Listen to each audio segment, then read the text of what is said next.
So Newcastle United's quest to return to Europe has hit a bit of a block today after drawing 1-1 with Brighton. Going into the game, it was going to be a tough game. Brighton have played very well this season, although the results have been mixed at times. You do think, Newcastle have obviously won the last couple of games, and you knew it was going to be a tough game, and it did prove it to be that. Unlike last couple of weeks where they've had big highs, they actually started well, Newcastle, today, and really should have maybe not been ahead. They didn't really test to keep up, but they were definitely on top for the first 15 minutes or so. But then Brighton took the lead through Joel Veltman. It was a corner that wasn't dealt with at all by Newcastle, and there was Veltman to stab home. And yeah, after about 20 minutes in, Newcastle 1-0 down, you do think they're going to have to react to this. The euphoria of the last couple of weeks had gone by a point, and they needed to get something. And to be fair, they rode the luck a little bit, but they got back into the game. They worked hard, and just before half time, they got that reward. That was through Sean Longstaff. It was great work by Newcastle's golden boy this year, Anthony Gordon. He passed it to Elliot Anderson. Elliot Anderson, one of the local heroes, pulled it across to another one. Sean Longstaff, he was the hero of the day. One of the heroes, but certainly the hero of the day to score.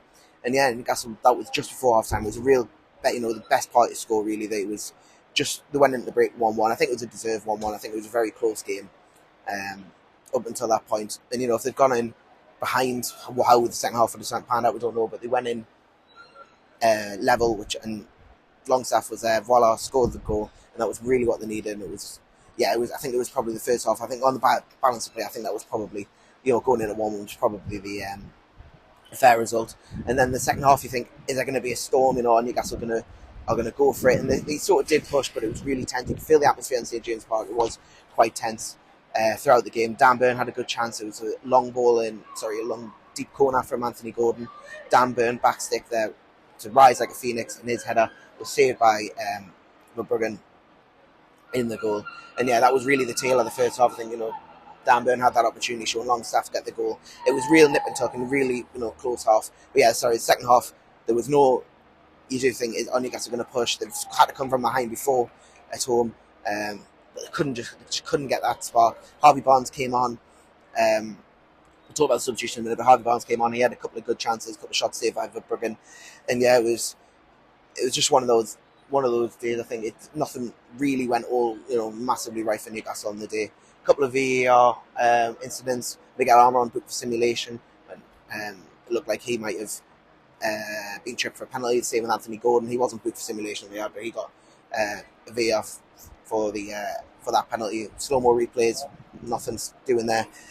And yeah, it was just one of them days. Newcastle huffed and puffed, but they couldn't really get any sort of momentum going, and Brighton did really well to sort of break up play. It seems harsh. It was a lot of dark arts going on. Newcastle aren't, they aren't innocent in that. They've done their fair share of dark arts, but certainly Brighton were very good at slowing the play down, not letting Newcastle get in any sort of momentum in that second half.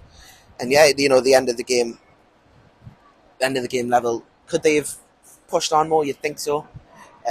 You'd like to think, and if they got that goal, especially near the end, a couple of them Harvey Barnes chances, it'd have been a rave in this place. Everyone would have been up. We will rave. Everyone would have been in there, and it would have been a real fantastic atmosphere in St James's Park.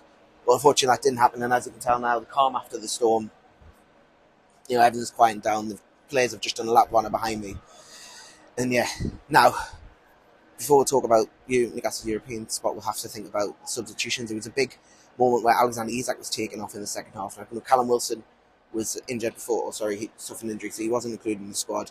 Isak was taken off. That was a big moment. I think he scored 7 consecutive appearances, and obviously he's their main man. You think when you need a goal, Isak's the one you want on that pitch. But Eddie Howe decided elsewhere, and that's that decision he made, and that's what he gets paid to do. It didn't work out ultimately because they didn't score, but who knows what would have happened with that? And maybe it was to save Isak for 2 big games coming up against Manchester United.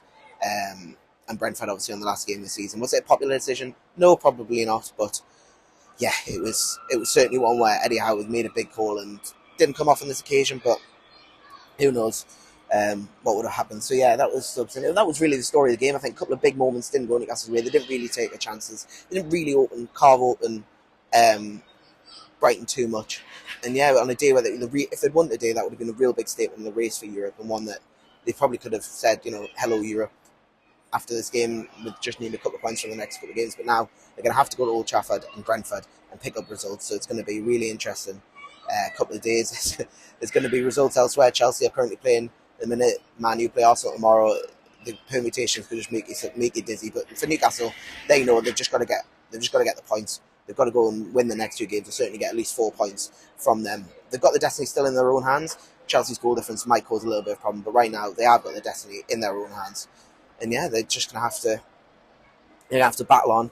They have to go to Old Trafford on Wednesday, do something they've only done once in Premier League history, and that's win a Premier League game at Old Trafford. They did it in November, so there's nothing stopping them now doing it. But yeah, it wasn't 3 points, it wasn't the douze points, it wasn't 3 points, it was just the 1 point for Newcastle United today, and it's 2 massive games to come.